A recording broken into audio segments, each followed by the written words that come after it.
Hello YouTube, Dave here again. Welcome back to part 2 of my look at the evolution of the WWF/WWE Championship from like 1986 until the current day. And I'm using my Replica collection as the means of sort of showing the different designs of the title belts throughout the years. So in the first episode, we took a look at the Reggie Parks 86 championship, the Andre 87 that unfortunately never got to be used, as well as the dual-plated Winged Eagle. And when we last left off, we were at WrestleMania 14 when Stone Cold Steve Austin defeated Shawn Michaels for the all-gold Winged Eagle championship belt. Now, the very next night on Monday Night Raw, there is a segment in the ring where Vince McMahon is there holding a championship belt over his shoulder. Stone Cold comes out carrying the Winged Eagle title as the WWF Championship before getting in the ring, dropping the Winged Eagle title on Vince's foot, and Vince actually ends up accidentally selling the wrong foot for a moment before the foot that it actually would have impacted on. And he would take possession of the new WWF Championship. So that was the final night for the Winged Eagle to represent the championship, at least for a little while. So Stone Cold dropped the Winged Eagle belt on Vince's foot, and in its place, he replaced it with the block logo Big Eagle Championship. So let's just get this back into frame here. So he replaced this with the Winged Eagle was replaced with the Big Eagle belt, and the Big Eagle belt was created by Joe Marshall, whereas the Winged Eagle Championship was made by Reggie Parks. And the interesting thing about the one of the reasons for the change in the title creator versus as well as the title design was the fact that Reggie Parks actually owned all of his designs, and you would license them in order to use them for your championships, or when you bought that title belt, you were able to use that title belt for your company.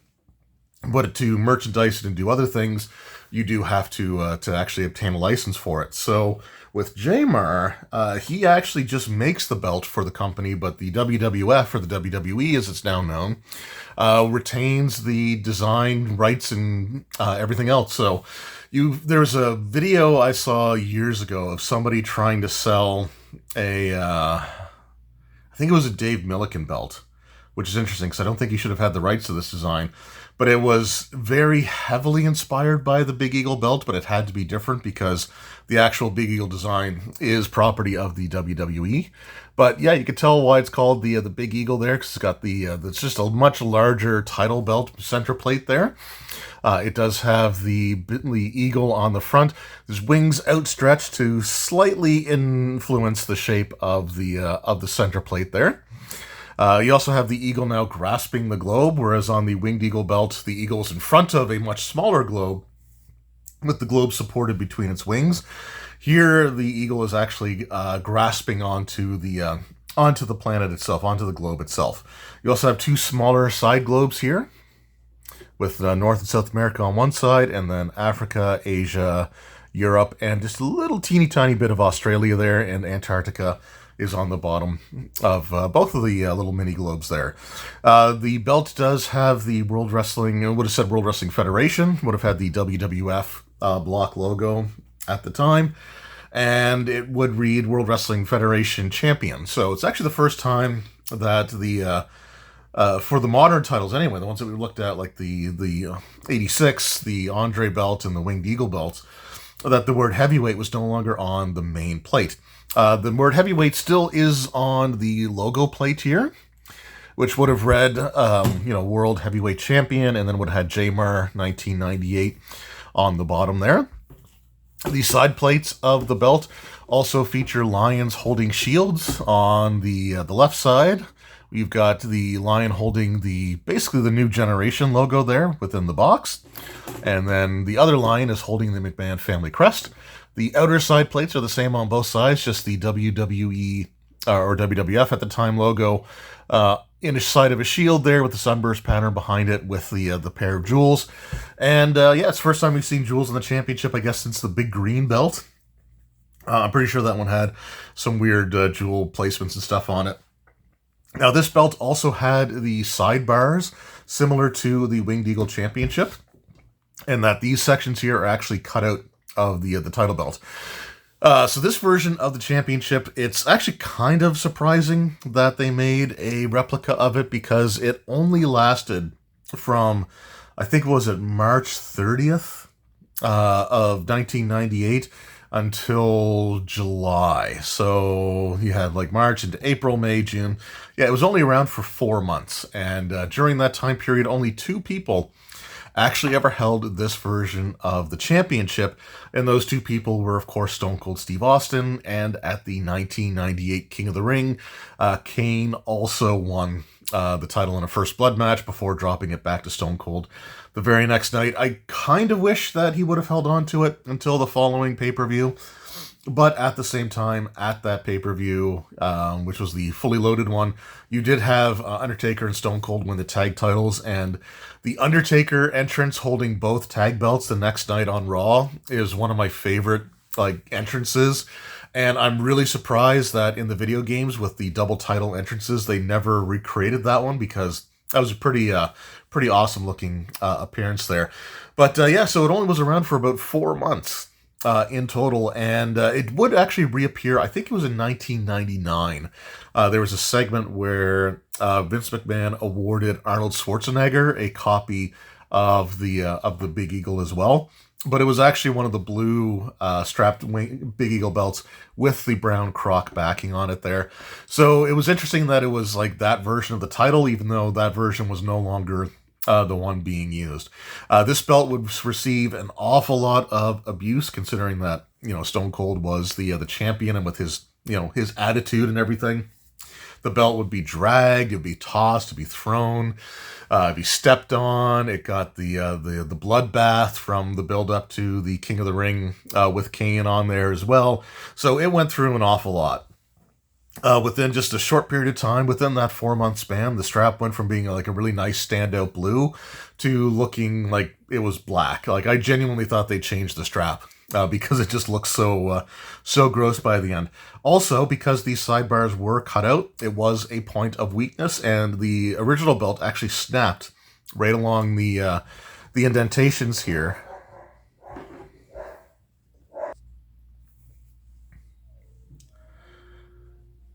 Sorry about that. Dog started barking, and now he's doing little howls. But anyway, so the belt actually snapped off along this part here, which was actually engraved or etched to give it some depth there, which made that portion of the plate even thinner. So that was completely snapped off. It's obvious that this part was actually bolted to the strap, though, because it was still attached to the leather strap. But this bottom portion was also completely missing. So the belt was in pretty rough shape, but like I said, it was only around for a 4-month period of time before Stone Cold replaced it with his own custom championship. So the night after Fully Loaded in 1998, you had Undertaker come to the ring with both tag team titles, even though he and Austin were the champions. Vince McMahon came out to confront The Undertaker, and then Stone Cold Steve Austin came out carrying the iconic Smoking Skull Championship belt. So this is, I think, in my opinion, the best custom title that's ever been created. I love this belt. I was a huge fan of it from the moment that I first saw it, and it was one of the ones that when I originally set out to collect replicas was in my 5 belts that I needed to have, with my collection now being like 18, soon to be 19 belts. But that's neither here nor there. So this was actually, there's a lot of like myth and rumor surrounding the creation of this particular title belt, and I'm not sure how much of it I genuinely believe. The story is, the part that I do believe is that the idea for the custom title came from, I think it was Road Warrior. It was either Hawk or Animal. I think it was Hawk, who said that Austin should have his own title belt, because like as big of a star as he is, and all that stuff. Like, he should have his own custom championship. And I know that Austin did not like the Big Eagle belt because the sunburst pattern on the top was actually quite sharp. And when he went to deliver a stunner on somebody, and I'm pretty sure it was Vince McMahon, like that first night even, that he held that title belt, he went to deliver the kick, and the belt hopped up and cut him either on the chin or the side of the neck there, depending on how long the story, like between the tellings of the story, has been. But yeah, I believe that that belt could definitely cause some damage. When you look at it, you see images of like the real belt. Those things were like, they were like little knives. So I don't doubt that at all. I don't doubt that the idea was given to Steve by one of the Legion of Doom members, one of the Road Warriors. But the thing that I don't believe is that Austin brought it to television and debuted it on national television without Vince McMahon's knowledge. That part, I just honestly cannot believe. I mean, number one, the belt does use the WWF logo, or the ring. The actual belt used the WWF logo, which technically, if Vince wasn't aware and hadn't signed off on it, then he wouldn't be able to legally to use that symbol on his belt, and it was on every plate, including multiple times on the inside side plates. So it was all over the belt. So I'm pretty sure that Vince was aware of it. I think the thing that I'm willing to say is that Austin wanted it to be nickel plated so that it was like silver to match his ring gear, because his vest would be black leather with the silver like 316 and stuff on it. So I can see that being the point of contention, because Jamar made both the nickel plated and a gold plated version, and I know the gold plated version was Vince McMahon, because Vince does not like nickel plating on his world titles, and that was one of the reasons why the Hogan 84 and 85 belts were changed out to like the Reggie ones, where at least they were dual plated to have some gold and make it look a little more prestigious. So I genuinely don't believe that Vince was completely unaware of the fact that this belt was being made. I think that he had the gold version made as well, just to like sort of bring that point home. But regardless, Austin would bring this title belt out, and this is sort of like, synonymous with Stone Cold's title reigns, which is kind of surprising because it was never really around for a very long period of time. It would show up for a couple of months, and then if somebody else would win the title, or the title would no longer be Stone Cold, so like the belt was no longer on TV. And interestingly enough, all of his defenses as the champion, carrying this belt to the ring as the WWF champion, or as the WWF Championship, all of his matches were against The Undertaker in some form or fashion, except for one, which was the very final time that the Smoking Skull belt would ever appear on television. So, this was the title belt used in the build to the Highway to Hell, from, the end of the Fully Loaded pay-per-view to the Highway to Hell. The next month was the Breakdown in Your House pay-per-view, with the triple threat match with The Undertaker and Kane going up against Stone Cold, where Kane could not pin The Undertaker, and The Undertaker could not pin Kane. Ultimately, the match ended in a double choke slam and a double pin, with no clear winner decided. However, Vince would have the Smoking Skull belt brought to him, and there was a famous shot of him in the limo, flipping Stone Cold off, saying, "It's mine, you're not going to see it ever again, or and you're never going to have this ever again," or something along those lines. But just the image of him flipping off Austin from his limo, holding up the Smoking Skull belt there as a way to end that pay-per-view. So his first appearance only lasted for 2 months. So it went from the like mid to late July through to mid to late September. So you had until August and then September, and then the belt was gone. Austin would then win, or he wouldn't win the 1999 Royal Rumble, but he would win the chance to fight the champion at WrestleMania through a convoluted sort of storyline there. So he would take on The Rock at WrestleMania 15. Now, The Rock would be wearing at that point, the current championship, which we're going to take a look at in a moment, but we're just going to go over the entire history of the Smoking Skull all at once. So The Rock came out with a version of the Big Eagle belt. Austin won the title at WrestleMania 15. The next night he came out and said that he didn't want that Big Eagle belt and that he wanted his personal property returned to him. By this point, The Undertaker had created the Ministry of Darkness, And it was around this time, I think a week or two later, that they did the attempted Black Wedding with Stephanie McMahon, where Austin came out and rescued Stephanie, which led to Vince wanting to return the Smoking Skull belt to Stone Cold Steve Austin, only for it to be, well, not on his part, but you had Shane McMahon and The Rock attack Stone Cold and take the belt away, with the following week having The Rock throwing the Smoking Skull belt into the same river that Austin threw the Intercontinental Championship belt a couple of years prior, which was actually an old tag title belt. And the footage of the actual belt going from the bridge into the water was reused from that 1997 clip. Now, The Rock would actually come out the next week on Raw with the Smoking Skull belt, and he would continue to hold the Smoking Skull until Backlash, which was the next pay-per-view after WrestleMania, where Stone Cold finally won the champion, or he carried the Big Eagle belt to the ring and was able to get back his Smoking Skull at the end of that night. Now, before we get into that, there is another title that I want to talk about here.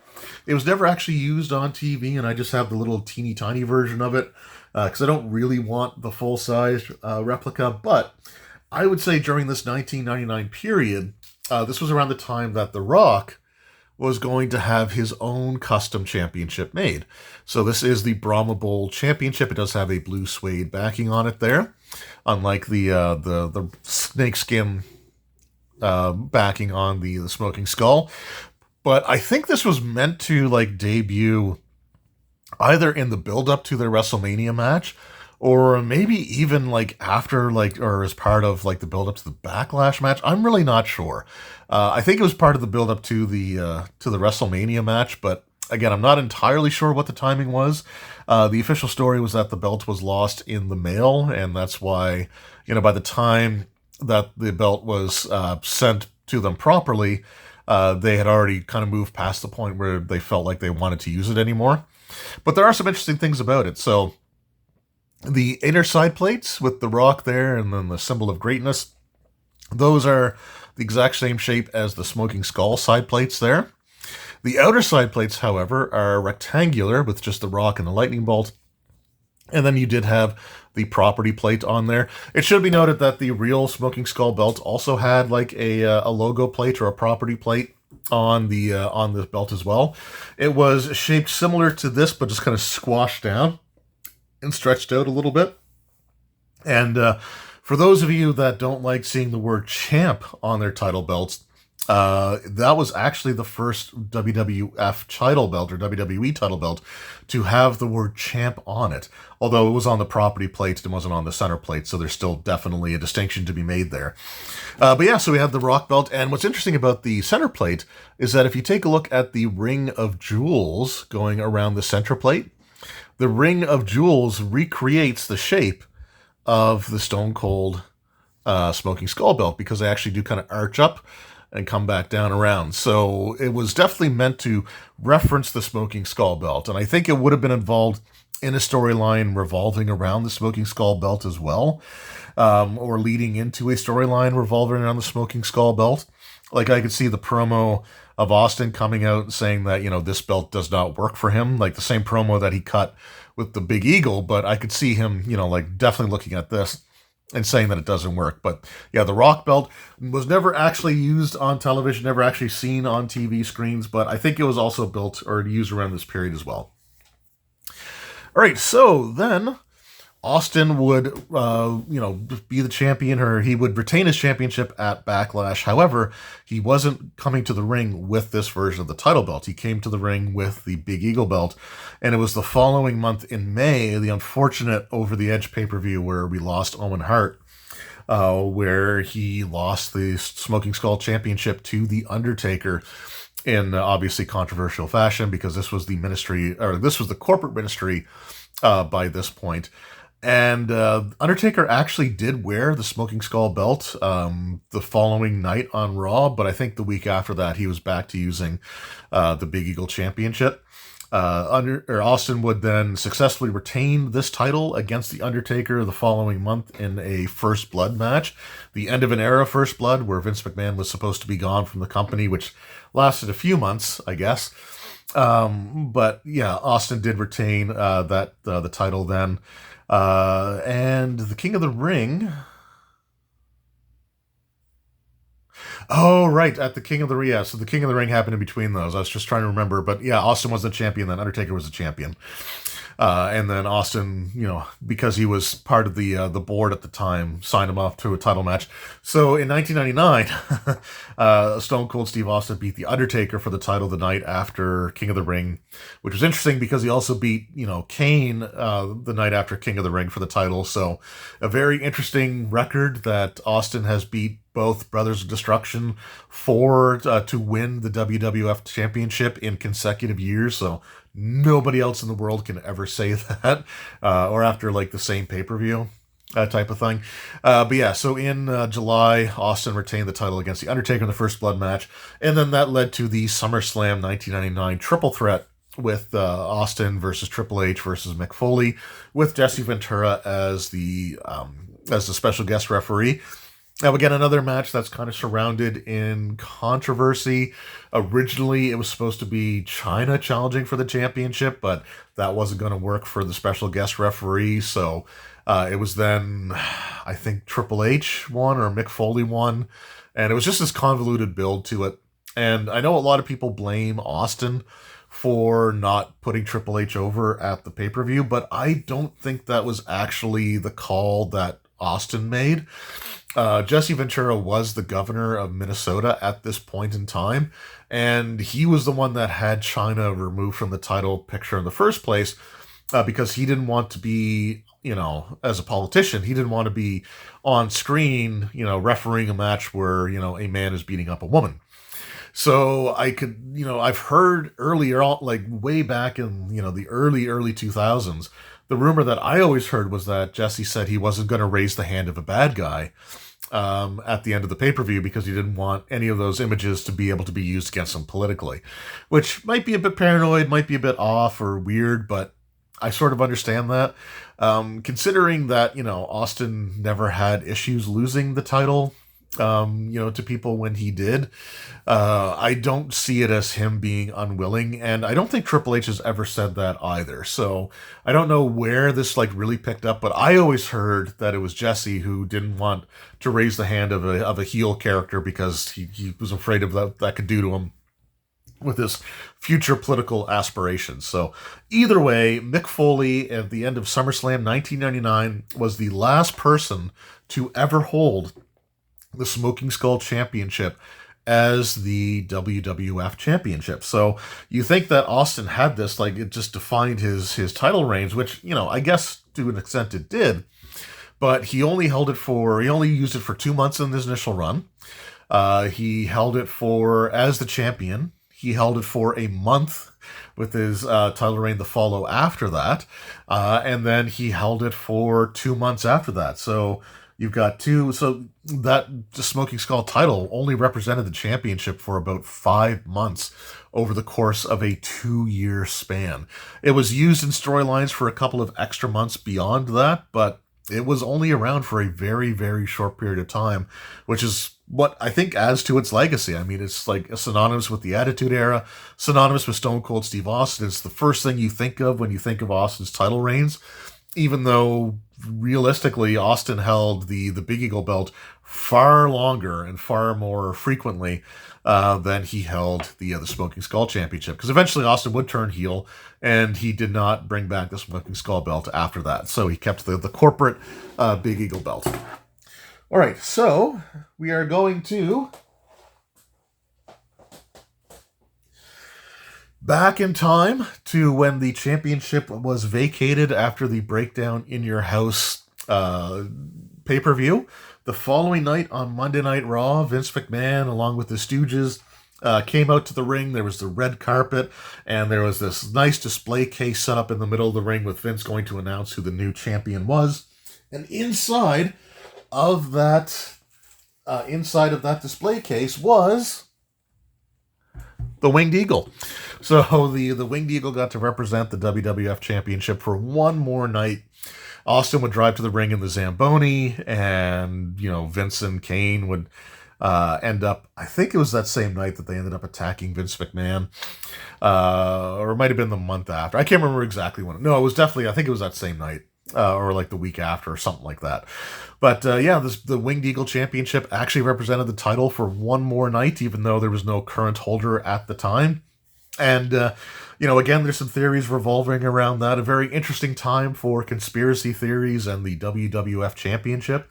But the leading thing was that the props department just grabbed the wrong championship belt, which, again, I don't believe. I think that's a really hard to swallow pill when it comes to like how tightly controlling like Vince was with everything. And I think what it actually is that the blue Big Eagle belt was just a mess. The strap was awful looking at this point. The belt, the center plate had breaks on it. There were missing parts of the center plate, and its replacement just wasn't ready yet. So they decided to plop the Winged Eagle belt in there for one more night, and then we would move on to finally seeing the replacement of the Big Eagle belt on the night of the Deadly Games tournament for Survivor Series 1998. Actually seeing it on Sunday Night Heat, we saw the debut of the Scratch logo Big Eagle Championship belt. Now, this is the version 1 of that championship, and the replica is not accurate 100%, but that's okay. It does have some of the major changes that we can talk about, though. The first one, though, is the fact that the Scratch logo on the belt was done with just gold. I don't remember if it even had the red swoosh, but I know that the WWF logo itself was definitely just left all gold, which is why it was called the gold logo. The rest of the belt looked pretty much the exact same in terms of like how it was laid out, how it was designed. The real belt did not have the black painted shields. However, this replica was just flat. There was no texturing or anything in the shields where there should have been. So I just painted them black to, make it look sort of visually interesting. We do have these sidebars here once again. However, on the Scratch logo version of the Big Eagle belt, every single one of them, this was not actually cut out. This was actually painted in to make it look like it was cut out. It did match the strap pretty closely, and when you're looking on standard definition, CRT televisions back in the 90s, you could not tell that was not cut out until like paint started chipping and stuff in there. But they did that to make it just one solid piece, so you never had the issues of it breaking apart again. But yeah, you had the Scratch logo version, and you did have texturing inside of the eagle shoulders as well, which we did have on the block logo version of the championship. And the big storylines with this title, of course, would have been with The Rock and Mankind. The Rock won the 1998 Survivor Series tournament in Montreal screwjob recreation fashion. You had like him and Mick Foley and Mankind feuding for the title from January through up until WrestleMania time, which had some unbelievable moments. Like when Mick Foley won the title, that is the loudest I've ever heard a crowd in my entire life. So I just would have loved to have been able to actually be there in person for something like that, because I've been to recent events where like you watch it on TV and the microphones are always going to sort of normalize the audio. So you'll get pops, but you don't get the same kind of pops that you would have back then. And I've been in arenas where like they've come unglued. Like I thought I was going to blow out my eardrums because it was so loud. And then you watch it on TV and it's like, oh, okay, well, that was kind of a good response. So like the television broadcast does not capture the live audience as well as it really should. But anyway, but yeah, so like you had Mankind win the title. You had the Royal Rumble match where Mick Foley took 11 unprotected chair shots to the face.